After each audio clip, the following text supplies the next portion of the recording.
Welcome back to our primer on property and casualty insurance. By now, you understand how these companies collect premiums up front and hold on to that cash as reserves until claims are settled. That massive pool of waiting cash is called float. But what actually happens to that money while it sits inside the company? It doesn't just sit in a giant corporate checking account gathering dust. It gets deployed into the investment engine. For a standard insurance company, the rules governing this engine are incredibly strict. You have to remember that an insurance company is essentially a promise printed on a piece of paper. If a hurricane hits a coastal city or a massive commercial liability claim is suddenly filed, the company must have the immediate financial liquidity to pay those policyholders.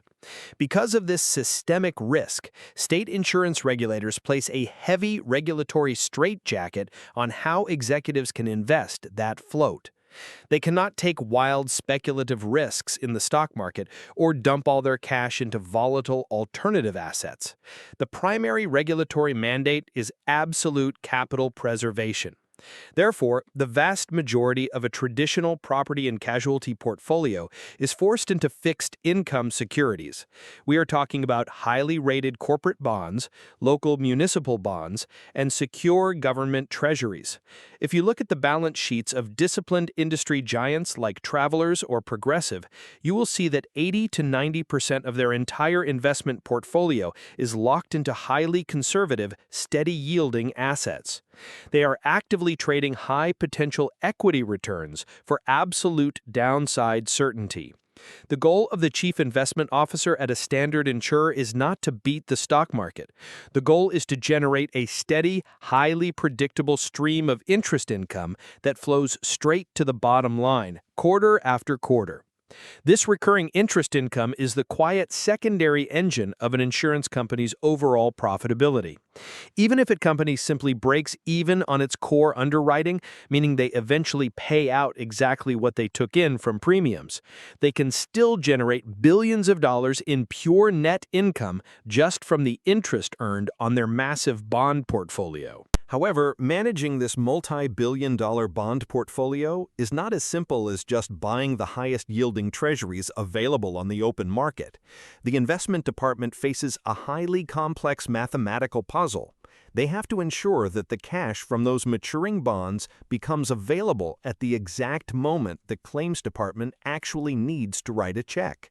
This introduces a critical corporate finance concept that completely dictates how an insurance company structures its investments, and it all revolves around carefully calculating the exact timeline of the underlying liability. That specific liability timeline is officially known in corporate finance as duration matching, and it is the absolute bedrock of insurance portfolio theory. Duration matching simply means aligning the maturity date of your bonds with the expected payout date of your insurance claims. The type of insurance policies a company writes completely dictates the specific type of bonds they are allowed to buy. Let us look at a real-world contrast using two companies we will study later, Progressive and Chubb. Progressive is primarily a personal auto insurer. Auto insurance is considered a short-tail liability. When a car accident happens, the claim is usually filed, assessed, and paid out within a few months to a year. Because Progressive knows it will need cash relatively quickly, they are forced to invest their float in short-duration bonds. These bonds offer lower interest rates, but they provide the rapid liquidity required to pay those immediate auto claims. On the other end of the spectrum, you have commercial giants like Chubb or Travelers, writing complex workers' compensation and long-tail liability policies. A severe workplace injury might require ongoing medical treatments and wage replacement payments that stretch out for 10 or even 20 years. Because these companies know exactly when those future bills will come due, they can safely invest their float into long-duration corporate and municipal bonds.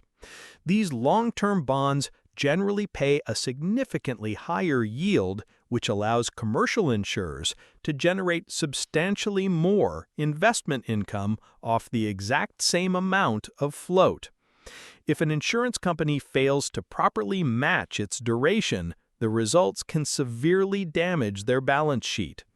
Imagine an insurer writes long-tail commercial policies, but invests all the float in short-term bonds. If interest rates suddenly drop when it is time to reinvest that cash, their expected income completely vanishes, leaving them underfunded. Conversely, if an auto insurer buys 30-year bonds to chase higher yields but suddenly faces a massive spike in immediate crash claims, they might be forced to sell those long-term bonds at a severe loss just to generate the cash to pay their customers.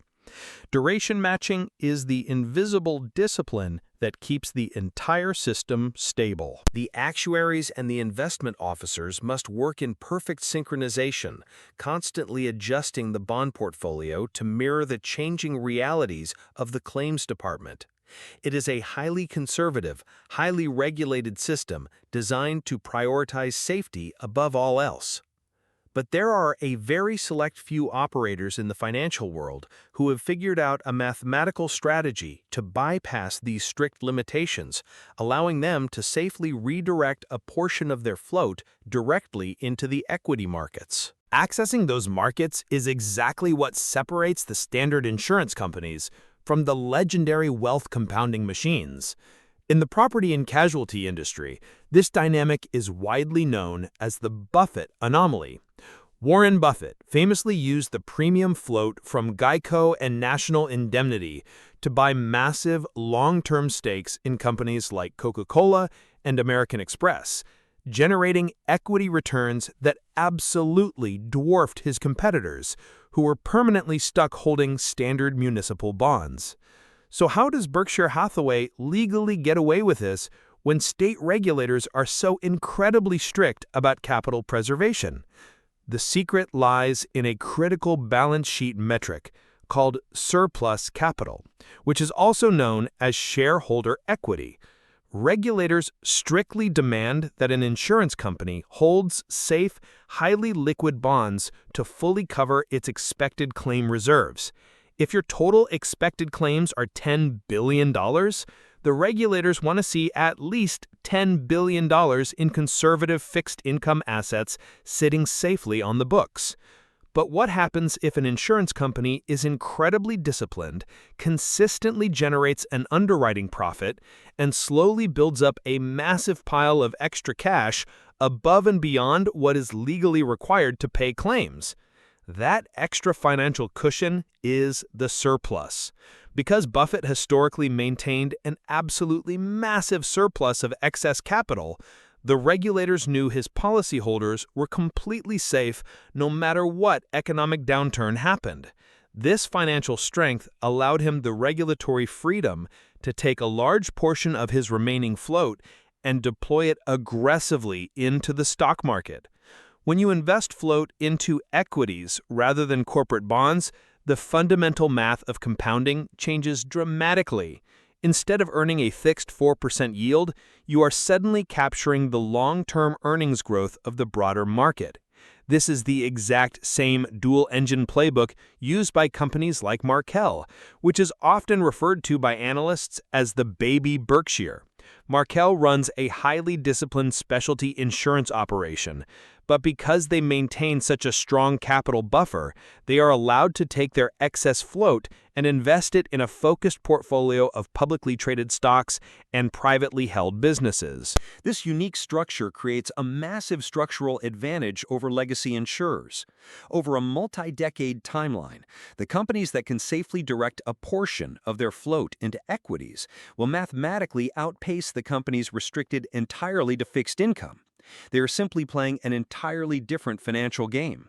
But identifying these elite compounders requires moving past the basic operating mechanics and learning how to properly evaluate their balance sheets. To do that, we have to establish exactly which valuation metrics actually matter and which popular Wall Street metrics will actively mislead you. And avoiding those misleading metrics is exactly what we are going to do in the final chapter of our primer series.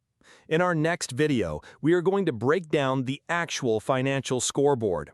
I will show you why relying on a traditional price-to-earnings ratio is the fastest way to misprice an insurance stock, and why you should be focusing entirely on price-to-book value and return on equity instead.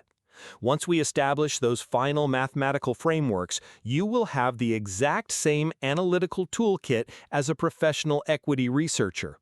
Then we can finally open up the real-world 10K filings for companies like Progressive, Chubb, and Travelers to see these theories in action.